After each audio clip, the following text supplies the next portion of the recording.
I've been married 10 and a half years right now. On our 2-year anniversary, we had our first daughter, Olive. We all figured we probably need to like document this stuff, and realized I had an old Polaroid 100 series like fold out camera that was just sitting on the shelf because it looked cool, and realized that I could get it to work.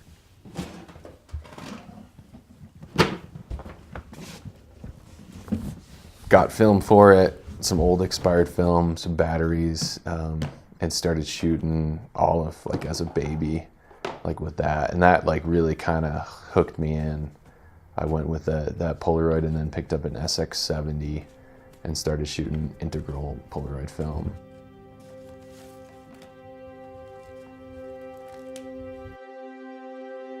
Yeah, so this is all just old stuff that I have not seen in a long time. Polaroids through the years.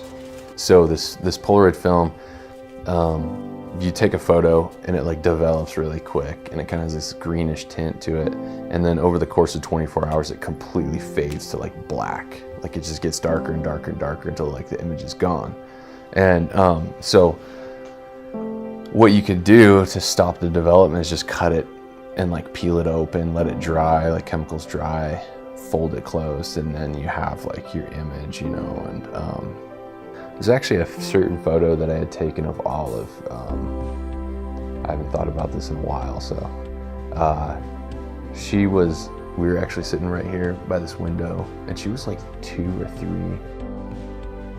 And so it was funny, I took this photo of Olive, and we sat there and watched it develop.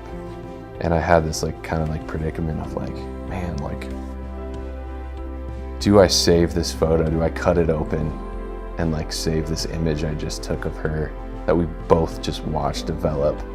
Or do I let this thing just fade like to black and have that moment only be like between me and Olive, you know what I mean? It was kind of the first time I realized like, wow, I took this photo in the way that I see my daughter, not the way that she sees herself or anybody else sees her, but like, this is how I see her right now, you know what I mean? And that made me like, okay, I want to do that for other people. I want to like show other people how I see them. And so yeah, that's how I began.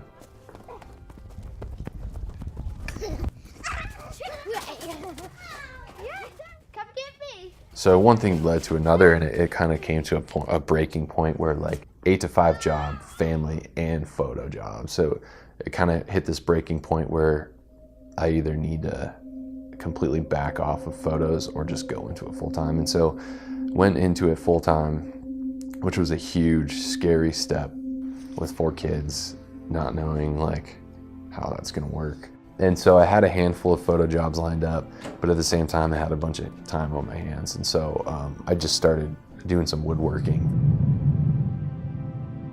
My dad was a carpenter, and I was like, oh, maybe I can make something out of wood. And so for that second year, I was just all over the board, like essentially just trying to take jobs to put food on the table. I don't know, it's like hard to say, but like it got to a point where like as a family, you know, like we ended up on food stamps, and it was like, well, we can only do this for so long, you know.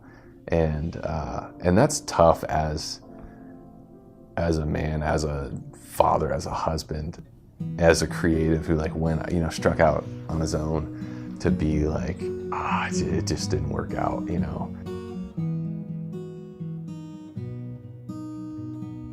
Am I a failure as an artist? Am I a failure as a husband, a dad? You know what I mean? It was like a lot, for the most part, it was a lot of like negative feelings.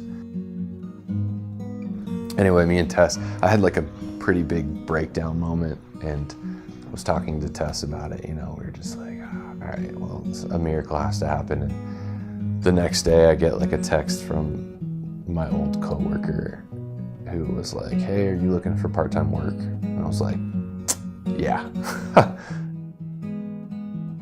I got so concerned and consumed with like paying my bills and making sure it works that I lost my vision my vision of like creating good work and sticking to like what I'm actually passionate about. How did you get your vision back? I just stuck to shooting my kids again. All right, come here, babe.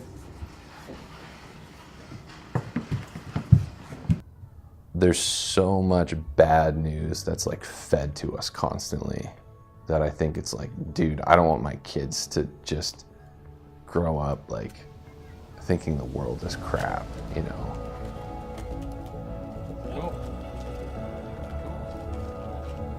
This is the first one.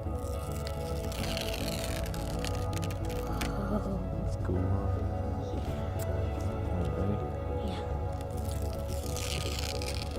Ready? Us. Yeah, I like that one a lot. I look like an elf. Yeah. Oh, with those ears. Who's that? Me? No, it's Rosie. I knew that wasn't that's right. Boston and Olive. Yeah. Look at me. I want to see beauty and share it. And I know I have tendencies of just feeling negative about myself. And so maybe that's my way of fighting that, is like showing other beauty to other people so I feel that myself.